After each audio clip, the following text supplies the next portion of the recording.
Lui, souvent... À un moment donné, là, ces gens-là n'en peuvent plus et ont besoin d'appui, qu'il soit matériel ou d'autres ressources.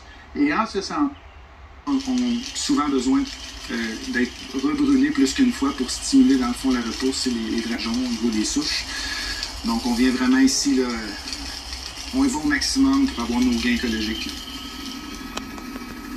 Les zones à brûler ont été choisies en fonction des routes, des lacs et des cours d'eau qui permettent d'arrêter naturellement le feu. Des pompiers au sol surveillent le comportement du feu et contrôlent son intensité. Ces pompiers-là suivent toute l'opération et leur tâche, eux, leur focus est vraiment sur la suppression. Peu d'intensité, mais je considère qu'on a mis de la balle où est-ce que ça l'aurait pogné. Ça vaut pas vraiment la peine dans ce coin-ci de remettre d'autres choses. Excellent. Fait que on va arrêter ça là, c'est correct, Phil, on fait confiance. Fait que vous pouvez shut down puis démonter votre matériel tranquillement. Ok, c'est bon, on va faire une dernière ronde visuelle puis on va aller atterrir au sommet. Après des heures de travail intense, on peut enfin dire mission accomplie. Je suis hyper content, je suis vraiment très satisfait de la journée.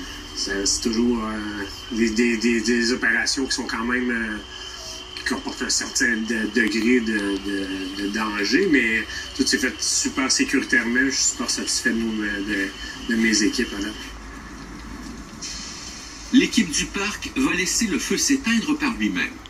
Les pompiers patrouilleront ensuite le secteur durant quelques jours pour s'assurer qu'il n'y a plus de danger.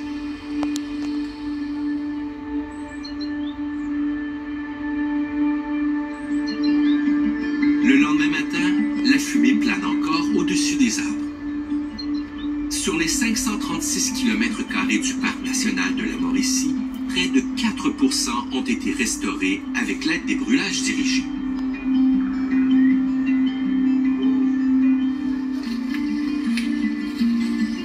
C'est le cas du secteur du lac Modène. En 2021, Parc Canada y a réalisé un brûlage dirigé pour favoriser la régénération des pins blancs. En fait, ce qu'on observe dans les forêts, majoritairement dans les forêts du parc de la Mauricie, c'est qu'on a des pins matures, mais on n'a aucune régénération ou très peu en dessous du couvert forestier. Ce qui a fait en sorte qu'aujourd'hui, le pin est 7 fois moins abondant qu'il devrait l'être naturellement.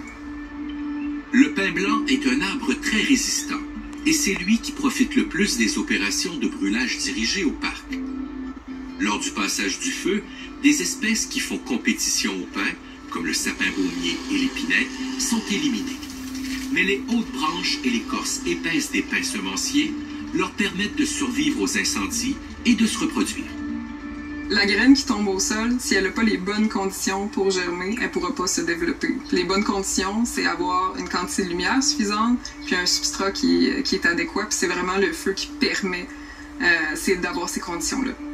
Grâce au brûlage dirigé, on arrive à créer de nouveaux habitats qui attirent les animaux et les plantes adaptés aux forêts en croissance. Regarde ici, ça n'a pas brûlé, ça devrait être une zone avec plus humide. Ah, je pense qu'on a notre arbre. Parfait. On va installer l'enregistreur ici. En fait, nous aussi, on travaille encore à comprendre tous les effets qu'ont les brûlages dirigés. D'ailleurs, c'est pour ça qu'on dispose des enregistreurs pour faire le suivi de la faune, puis la différence entre les sites brûlés et non brûlés. Puis là, il y a beaucoup d'insectes qui vont venir profiter de la quantité de bois mort. On constate une augmentation des populations de pics-bois dans les secteurs qui sont déjà brûlés, justement parce qu'il y a une abondance de larves dans le bois mort. Puis aussi, beaucoup d'espèces comme le cerf et le lièvre qui viennent profiter des rejets de souche puis des nouvelles pousses là, qui sont dans le brûlage, dans le site brûlé. La réintroduction du feu au parc porte fruit, mais il faut être patient. En 1995, le parc a réalisé une opération de brûlage dans le secteur du lac Moucheté. À ce moment, on y trouvait à peine 1000 pins à l'hectare. Depuis, on en compte environ 14 000. Plus de 3000 pins dépassent 50 cm et quelques centaines mesurent plus de 2 mètres. Depuis toutes ces années, on a quand même beaucoup de gains. Ce qu'on perçoit, c'est qu'on est capable de faire de créer des forêts qui sont des zones de forêt qui sont un peu plus jeunes, des forêts en régénération, ce qu'on a de moins en moins dans le parc. Après 30 ans de brûlage dirigé, on constate les bénéfices. Mais on sait aussi qu'il reste encore beaucoup de travail à faire.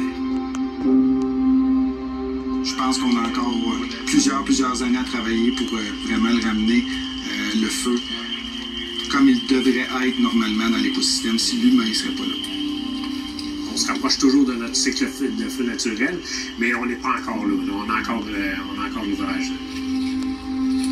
On a souvent perçu le feu là, comme un ennemi, avec raison, parce qu'il peut avoir un effet assez destructeur. Mais pour la forêt, c'est un allié. C'est un processus naturel qui est extrêmement important pour la régénération de nos forêts. Fait qu'il faut avoir une vision aussi qui est positive là, de ce processus-là.